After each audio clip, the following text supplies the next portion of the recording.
Hello everyone, कैसे हैं आप सब। तो चलिए आज हम लोग क्लास 11 के एक बहुत ही खूबसूरत से चैप्टर के इस बारे में सीखेंगे जिसका नाम है तत्वों का वर्गीकरण एवं उनके गुणधर्मों में आवर्तीता। वैसे क्लास 10th में भी आप लोग इस चैप्टर के बारे में सीखे थे, बट वहां पर आप लोग केवल बेसिक चीजों के बारे में जाने थे। तो आज हम लोग उसी चैप्टर में उसके बारे में बिल्कुल डिटेल में जानेंगे और उनकी जो प्रॉपर्टी होती है उसके बारे में भी अच्छे तरीके से हम लोग सीखेंगे। तो आप लोग पेन और कॉपी जल्दी से निकाल लीजिए और जो चीज़ें आपको बताई जाएंगी उसको आप बढ़िया तरीके से नोट करिए। तो चैप्टर का नाम है तत्वों का वर्गीकरण एवं उनके गुणधर्मों में आवर्तीता। तो ये चैप्टर पढ़ना हमारे लिए क्यों आवश्यक है? आवश्यक इसलिए है कि आज हम लोग जो आवर्त सारणी पढ़ते हैं उनमें बहुत सारे एलिमेंट हैं और उनके बारे में, जैसे एक तत्व के बारे में हमें स्टडी करना एक एक करके बारी बारी से, ये हमारे लिए क्या भाई डिफिकल्ट है, बहुत ही इम्पॉसिबल आप कह सकते हैं, बहुत ही कठिनाई का कार्य है। बट हम क्या करते हैं इसको कि बहुत सारे एलिमेंट को, यानी कि मीन्स जितने भी आपके एलिमेंट्स सेम प्रॉपर्टी वाले होते हैं उसको हम लोग क्या करते हैं ग्रुप में रखते हैं या फिर उसका सब ग्रुप बनाते हैं। वैसे जो अलग प्रॉपर्टी वाले, अलग गुणधर्म वाले जितने भी एलिमेंट्स हैं उसको हम लोग एक तरफ में रखते हैं। जैसे मान लीजिए क्लास में बच्चे होते हैं, उसमें कुछ ऐसे बच्चे होते हैं जो नालायक होते हैं, है ना।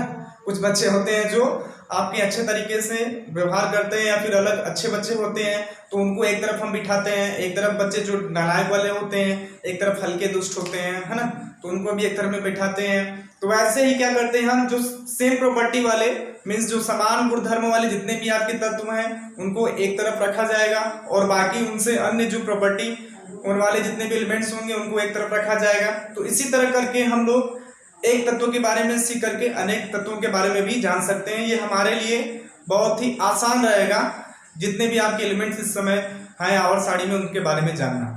तो सबसे पहले आपका लगभग 1800 शताब्दी में हमें केवल 31 तत्वों के बारे में ही पता था, उनके बारे में जानकारियां थी। लेकिन धीरे धीरे क्या हुआ कि ईयर बाय ईयर आपके जितने भी एलिमेंट्स हैं वो उनकी संख्याओं में वृद्धि होती गई और लगभग 1865 में हमें 65 तत्वों के बारे में जानकारियां मिली। तो उस समय अब 65 जब तत्व हमें पता चले तो फिर उनके बारे में स्टडी करना हमारे लिए डिफिकल्ट होता गया। तो हम सब क्या किए, तो उस समय जो साइंटिस्ट थे उन्होंने क्या किया कि उनको फिर से क्लासिफाई करना स्टार्ट किया, उनका जो क्लासिफिकेशन होता है वो करना स्टार्ट किया, वर्गीकरण करना स्टार्ट किया। तो सबसे पहले जो साइंटिस्ट से वैज्ञानिक थे वो डबराइनर आए, वो ये जर्मन के वैज्ञानिक थे। उन्होंने अपना जो व्यू दिया क्लासिफिकेशन का, उन्होंने ट्राइड्स पे बनाया, त्रिक पे बनाया, ठीक है। वैज्ञानिक का नाम क्या भाई? डबराइनर। और हम इस पूरी चीज को बोलते हैं डबराइनर का त्रिक। क्या बोलते हैं? डबराइनर का त्रिक, ठीक है। वैसे त्रिक का मतलब होता है तीन तत्वों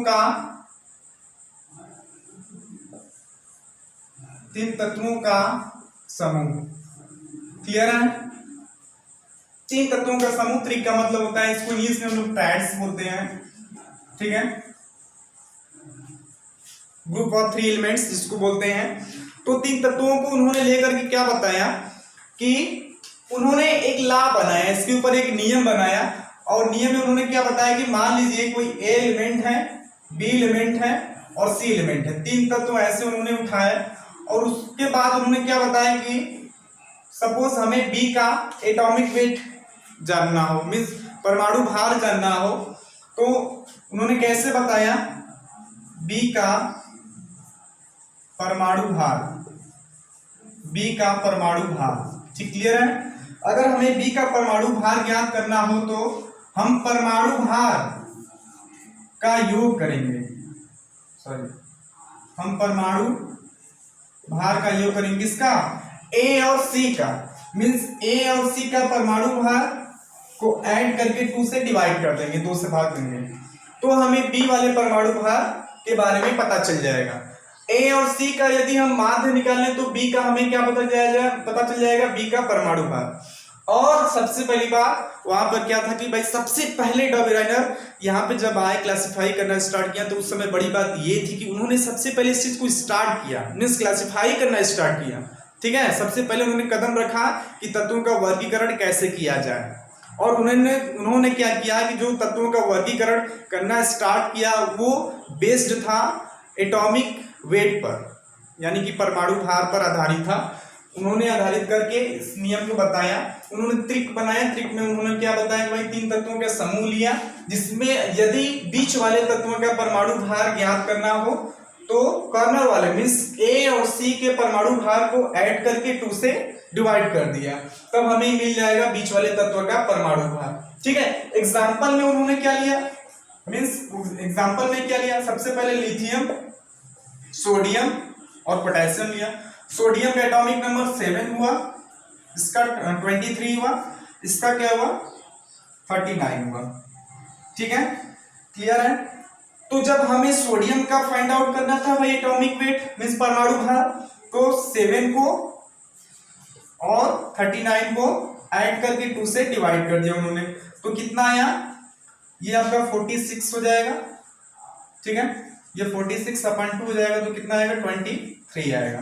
तो ये 23 वैल्यू सोडियम के एटॉमिक वेट के बराबर थी। तो ये आपका ट्रिक, पहला ट्रिक उन्होंने क्या लिया था, लिथियम, सोडियम और पोटेशियम का जो नियम को या फिर नियम का अनुसरण कर रहा था, नियम को फॉलो कर रहे थे, ये पहला वाला ट्रिक। फिर उन्होंने दूसरा जो ट्रिक लिया वो था कैल्शियम का, फिर आपका स्ट्रोंटियम का, फिर बेरियम का। ठीक है, कैल्शियम का जो एटॉमिक वेट होता है वो 40 हुआ, इसका 88 हुआ और इसका 137 मींस 137 हुआ। तो जब स्ट्रोंटियम का हमें परमाणु भार ज्ञात करना हो तो हम क्या करेंगे, यानी कैल्शियम का 40 और ये आपका बेरियम का 137 को ऐड कर देंगे, तो उसका जो मीन निकालेंगे तो कितना आएगा, ये 3 यहाँ पे 7 होगा और 34 कितना 77, 177 बटा के 2, तो ये कटने के बाद कितना आएगा आपका 88.5 आएगा। ठीक है, 88.5 लगभग आएगा। तो ये जो वैल्यू, ये जो मान है इस बीच वाले मीन्स 88 की लगभग मीन्स आपका अप्रॉक्स में भी वैल्यू आती है, तो ये आपका सही होगा। लगभग अगर वैल्यू आती है, लगभग उसका मान आता है तो उसको सही माना जाएगा। तो ये लगभग इसके समथिंग कुछ डिफरेंट अगर है तो भाई आपका वैल्यू क्या होगा, सही होगा। ये भी आपका ट्रिक क्या है, सही है। तो ये ट्रिक और ये दो जो ट्रिक आपने उन्होंने 3 एलिमेंट 3 तत्वों का दिया, ये भी क्या है आपका सही था, ये नियम को फॉलो कर रहे थे।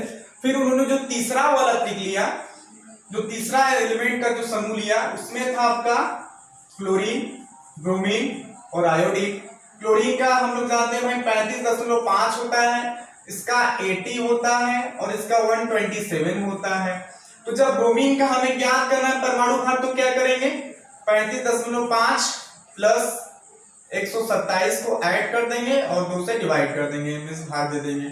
तो ये कितना हो जाएगा आपका 0.5 और ये 75 कितना होगा 12, तो 1 कैरी 3 1 4 है आपका कितना हो जाएगा 5 5 7 कितना हो जाएगा 12, उसके बाद 1 कैरी, फिर उसके बाद 2 3 कितना 5 1 कितना 6 और ये 162.5/2, उसके बाद ये कितना हो जाएगा 81.25। तो 81.25 इसकी वैल्यू आई, 81.25 और ये आपका 80 जो 80 है और 81.25 जो ये मान है, ये लगभग ही आपका समान है, उसमें कुछ का जब अंतर है तो इसको भी सही माना गया। मीन्स ये जो आपका तीसरा वाला ट्रिक है क्लोरीन, ब्रोमीन और आयोडीन का भी सही माना गया। तो ये 3 तत्वों का समूह लेकर के उन्होंने 3 ट्रिक बनाए, जो कि नियम का अनुसरण करते हुए इस नियम को बढ़ावा मिला। अभी तक इसको सही माना गया, लेकिन इसमें कुछ कमियां थी, दोष भी था।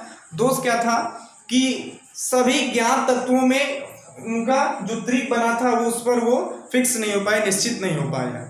ये टॉबेराइनर का दोष पहला था कि जो ज्ञात तत्व थे उनमें ट्रिक सभी पर निश्चित नहीं हो पाया, और दूसरा ये कमी था या फिर दोष था उनके नियम का, उनके मॉडल का, कि उन्हीं समूह में यदि तत्वों का कोई अलग ट्रिक बना जाए, कोई अलग समूह लेकर के बीच वाले का जो आपका बीच वाला एलिमेंट्स है, तत्व है, अगर उसका निकाला जाता है परमाणु भार, तो वो लगभग वैल्यू नहीं आती है, या फिर उसमें जो डिफरेंस होता है वो बहुत बड़ा होता है। जैसे मान लीजिए यहाँ पे क्लोरीन, ब्रोमीन, आयोडीन, इससे ऊपर कौन सा आता है, फ्लोरीन आता है। फ्लोरीन का हम कितना लेते हैं भाई एटॉमिक वेट 19 होता है। तो जब इसका निकालेंगे बाबू यहाँ पे 19 और प्लस ये आपका 18 यहाँ से लेते हैं ब्रोमीन 18, तो तो डिवाइड करेंगे 2 से तो आना चाहिए क्लोरीन वाले का वैल्यू, ठीक है, क्योंकि ये बीच में है तो इसका वैल्यू कितना हो जाएगा, ये आपका 49 हो जाएगा, 49/2। तो इसकी जो वैल्यू है, सॉरी ये आपका 99 होगा ना, 99/2, तो वैल्यू आती है 49.5 मतलब 49.5 आती है। तो ये जो मान है 49.5 और ये जो 35.5 है आना चाहिए, लेकिन इतना आ रहा है तो भाई इसका जो अंतर ये क्या है, बहुत बड़ा है। तो इसलिए ये जो त्रिक बनाया गया फ्लोरीन क्लोरीन ब्रोमीन का, उसी समूह में समान समूह में यदि दूसरे तत्वों से त्रिक बनाते हैं तो वो नहीं अनुसरण करता है उनके नियम का, तो इसलिए क्या हुआ, ये उनके नियम का डिमेरिट हुआ, दोष माना गया, ठीक है। तो ये सारे थी डॉबेराइनर के त्रिक का नियम और उनके नियम का कमियां आप लोग यहाँ पे दिखाएंगे, इसको बारीक से आप लोग नोट करें जल्दी से फटाफट। फिर हम लोग बात करेंगे इसके बाद आने वाले साइंटिस्ट जिन्होंने तत्वों का वर्गीकरण किया था, ठीक है। इसको फटाफट आप लोग कॉपी करिए, लिख लीजिए या फिर स्क्रीनशॉट ले लीजिए। हो गया सबका। तो चलिए हम लोग बात करते हैं अगले साइंटिस्ट जो आए डॉबेराइनर के बाद। डॉबेराइनर का ट्रिक भी सही था, इन्होंने बहुत अच्छी कोशिश की थी और इनका जो लॉ था, नियम था, वो किस पे बेस्ड था भाई, एटॉमिक वेट पर, मींस परमाणु भार के ऊपर आधारित था। और उन्होंने जो ट्रिक बनाया था परमाणुओं का, वो कहां तक सही था भाई, 3 समूहों तक ही सही था, मींस 3 तत्वों के समूह तक ही सही माना गया। लेकिन उसी समूह में यदि अलग तत्वों का समूह बनाया गया तो उनके नियम का अनुसरण नहीं हो पाया, उसको फॉलो नहीं कर पाया, जिसकी वजह से हम लोग उनके जो मॉडल का दोष ठहराते हैं, दोष मानते हैं या फिर उनकी नियम की कमी बताते हैं। इसलिए वो इसकी वजह से फिर अगले साइंटिस्ट आए जिनका नाम है न्यूलैंड्स। न्यूलैंड्स जो चाचा थे, है ना, वैसे तो चाचा ही कहेंगे। न्यूलैंड्स आए साइंटिस्ट जिसका नाम था भाई न्यूलैंड्स। और न्यूलैंड्स की सबसे बड़ी बात खासियत थी कि न्यूलैंड जो साइंटिस्ट आए उन्होंने 2 चीजों पर, मीन्स संगीत, ठीक है, संगीत मीन्स म्यूजिक जो होता है आपका, संगीत पे अपना नियम बनाया था। ये बहुत ही मौज मस्ती वाले कह सकते हैं आप, ये साइंटिस्ट थे, वैज्ञानिक थे। और उन्होंने क्या बताया कि संगीत और हम केमिस्ट्री, रसायन को यदि जोड़ करके, संगीत और रसायन को जोड़ करके अपना नियम बनाए तो बहुत अच्छा रहेगा। संगीत में सबको पता है कि जो उसका बेसिक चीज होती है वो आपका ट्यून होता है, सुर होता है, सा रे गा मा पा धा नी सा, ठीक है। तो उसमें क्या होता है कि जो पहला होता है ट्यून या पहला जो सुर होता है वो 8वें सुर का समान होता है, मीन्स उसका बिल्कुल रिपीटिशन होता है। जैसे हम कहें सा रे, इसको यहाँ लिखें, सा रे गा मा पा धा नी, तो जो 8वां सुर आएगा वो सा आएगा, और सा पहले वाले का क्या भाई, रिपीटिशन है, मीन्स उसी के समान है, तो हम इसको पहला समूह मान लें और इसको दूसरा, ये तीसरा, तो कुल 8 समूह बनते हैं, ठीक है। तो इसीलिए हम इसको बोलते हैं अष्टक का नियम भी। जो न्यूलैंड्स थे अष्टक का नियम बताए थे, इसको हम उन्हीं के नाम से जानते हैं।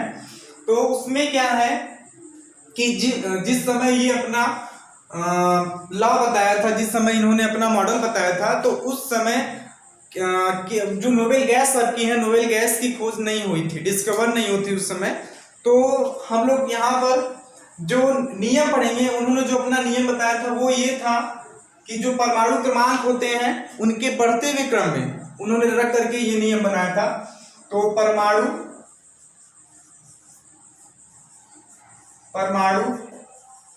क्रमांक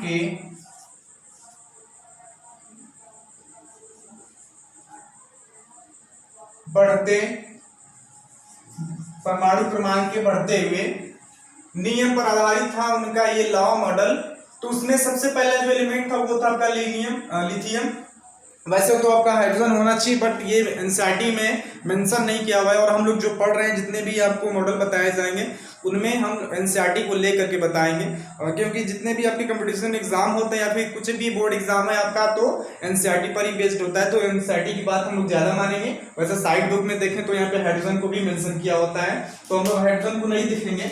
तो लिथियम के बाद आपका बेरिलियम होगा, फिर बोरान आएगा, ठीक है। और उस समय तो जो हीलियम तो यहाँ पे होगा नहीं, क्योंकि वहाँ पे क्या है, जो अक्रिय गैस है, जो नोबेल गैस है, वहाँ पे डिस्कवर नहीं हुई थी। तो लिथियम, बेरिलियम, बोरान, कार्बन, फिर नाइट्रोजन, ऑक्सीजन, फ्लोरीन, ठीक है। फिर उसके बाद नियान होना चाहिए, बट नियान तो है नहीं।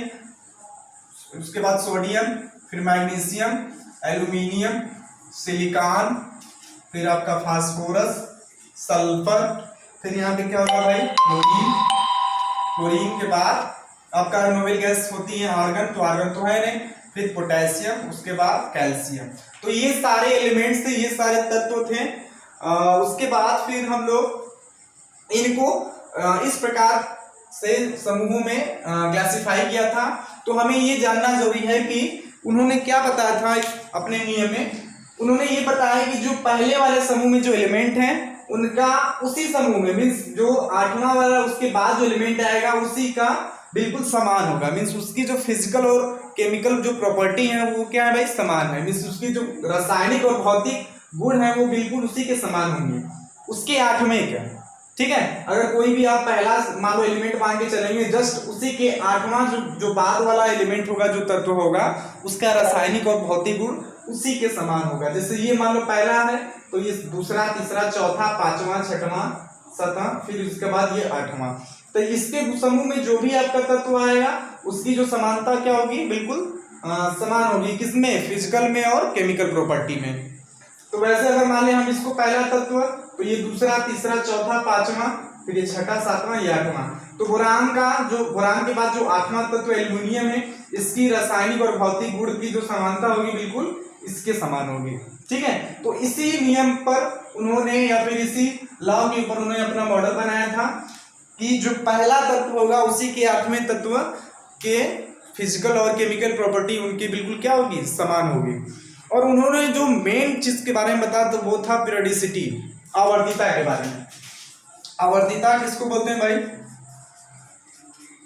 ठीक है, आवर्तीता के बारे में। तो आवर्तीता में क्या होता है कि एक निश्चित अंतराल के बाद जो पहला तत्व है उसके बाद दोहराए गए, मीन्स जो 8वें तत्व के बाद जो आने वाला तत्व होगा उसका फिजिकल मीन्स भौतिक या फिर जो केमिकल, उसकी जो रासायनिक गुण है, प्रॉपर्टी है, बिल्कुल उसी के समान होंगी, ठीक है। तो उन्होंने आवर्तीता के बारे में बताया, ये बहुत ही अच्छी चीज है, बहुत ही कह सकते हैं भाई उन्होंने खास बात बताई थी अपने लॉ में, मॉडल में, ठीक है। तो इसमें हम लोग डीमेरिट्स क्या जाने, ये न्यूलैंड्स का मॉडल कब तक सही रहा, क्योंकि जब नोबेल गैस जब डिस्कवर्ड नहीं हुई थी तब तक तो सही था, उन्होंने उसके लिए स्पेस कोई भी नहीं दिया था, ठीक है। उसमें जो अक्रिय गैस होती है, जो अक्रिय गैस है, उन्होंने अक्रिय गैस को यहाँ पर अपने लॉ में मेंशन नहीं किया था। तो ये उनके लॉ की, उनके मॉडल की क्या भाई डिमेरिट है, उनके मॉडल की ये कमी है, ये पहली कमी रही। फिर उसके बाद जो दूसरी कमी ये रही कि यहाँ तक जो तत्व रखे गए हैं इस मॉडल में, इस समूह में, उनमें केवल हल्के तत्व लिए गए, मीन्स जो आपके हैवी एलिमेंट्स उनके बारे में उन्होंने नहीं मेंशन किया हुआ है, ठीक है। जो हल्के तत्व हैं केवल उसी के बारे में उन्होंने बताया। न्यूलैंड जो साइंटिस्ट हैं उन्होंने केवल हल्के तत्वों के बारे में बताया था, जो हैवियर एलिमेंट्स जो भारी तत्व आने वाले थे उसके उनको क्या किया, उन्होंने अपने लॉ में मेंशन नहीं किया हुआ था। तो ये न्यूलैंड्स की दूसरी डीमेरिट है, उनके मॉडल की दूसरा दोष है।